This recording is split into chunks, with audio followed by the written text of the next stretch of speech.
현대인들에게 운동은 꼭 필요한데요.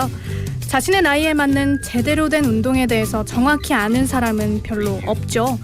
생활정보 973 오늘은 나이에 맞는 운동, 특히 노년에 맞는 운동에 대해서 알아봅니다.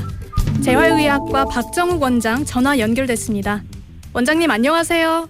네, 안녕하세요. 네, 원장님 제가 오늘 주제를 보고 뜨끔했던 게 네. 코로나로 집에 있는 시간이 길어져서 그런지 요즘 운동을 통 안 하게 되던데요.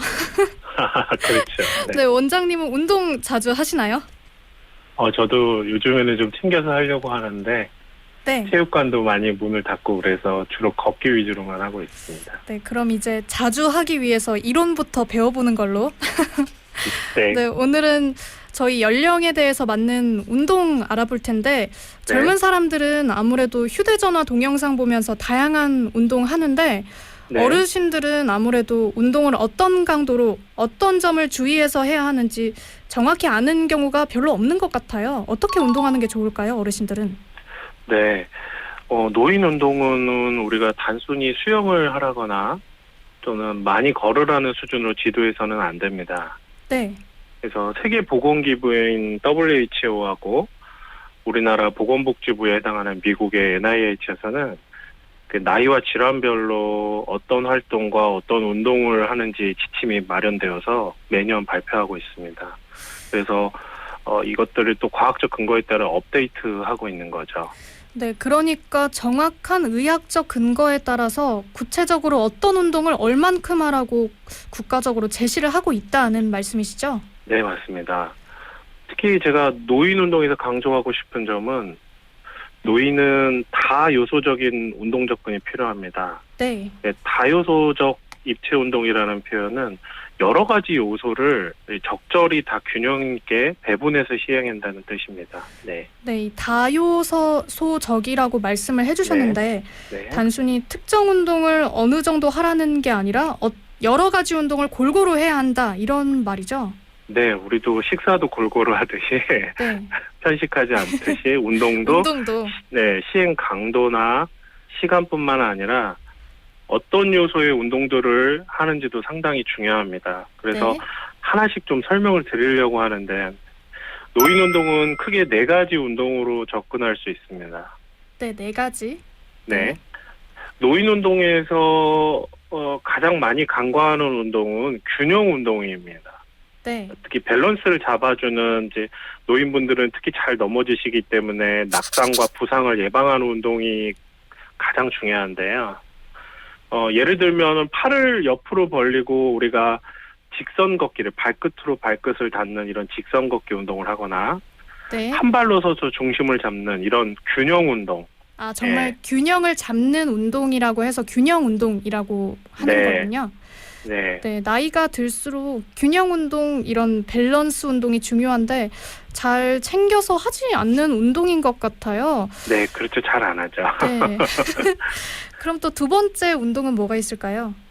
네, 두 번째는 우리가 흔히 스트레칭이라고 불리는 유연 운동, 그러니까 이완 운동입니다. 그래서 적절한 근긴장이나 관절의 유연성을 기르는 유연 운동은 의외로 많이 안 하시죠. 그래서 이것도 꼭 필요한 운동인데 우리가 뭐 고개나 허리, 팔, 다리를 충분히 이렇게 이완시켜주는 잘 아시는 스트레칭 운동을 충분히 해주셔야 합니다. 네, 이거 라디오 지금 청취하시는 분들은 지금 목도 한 번씩 돌려주시고 스트레칭 한 번씩 해주시면 좋을 것 같습니다. 네, 네. 네, 노인분들은 유연성이 갈수록 또 줄어드니까 꼭 이런 이완 운동인 스트레칭을 챙겨서 하셔야겠어요.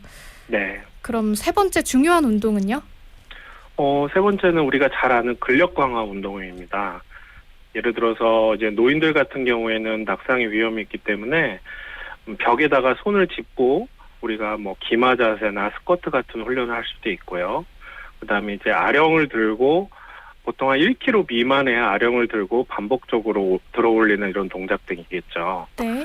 근데 주의할 점이 하나가 있어요. 네. 하나는 노인분들의 경우에는 무작정 무거운 무게를 이용해서 근력 운동을 하면 안 되고요.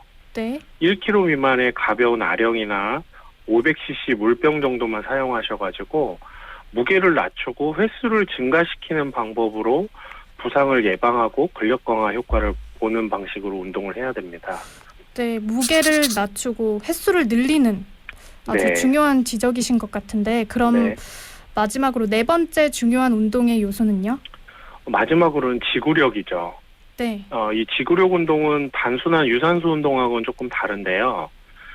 고강도 운동은 이제 지구력 운동이라기보다는 그러니까 제가 고강도로 하는 운동을 하라는 뜻이 아니고 네, 저강도의 운동을 장시간 버티는 이런 노인들의 특유의 움직임에 적합한 운동을 해야 합니다. 아, 예를 네. 들면 뭐 쇼핑하는 것, 그다음에 골프, 그다음에 실내 자전거, 실내 자전거. 네, 조금 더 고강도의 운동이지만 실내 수영 이런 것들이 지구력 운동이 되겠죠. 네, 그럼 예. 숨이 찰 정도로 뛰는 유산소 운동이라기보다는 네. 장시간 평지를 걷는 것을 유지할 수 있는 능력이라고 해야 할까요? 네, 맞습니다. 네. 네, 그럼 다시 정리하면 균형 운동, 유연 운동, 강화 운동, 지구력 운동 이 네 가지 요소가 어우러진 운동을 좀 골고루 해야 한다는 말씀이신 거죠? 네, 그렇게 여러 가지 측면을 다 갖추어야 된다는 의미에서 다 요소적이고 그다음에 입체 노인 운동이라고 우리가 표현하고 있죠. 네, 그럼 크게 이 네 가지 요소를 골고루 하되 운동 강도나 시간은 어떻게 분배를 하는 게 좋을까요?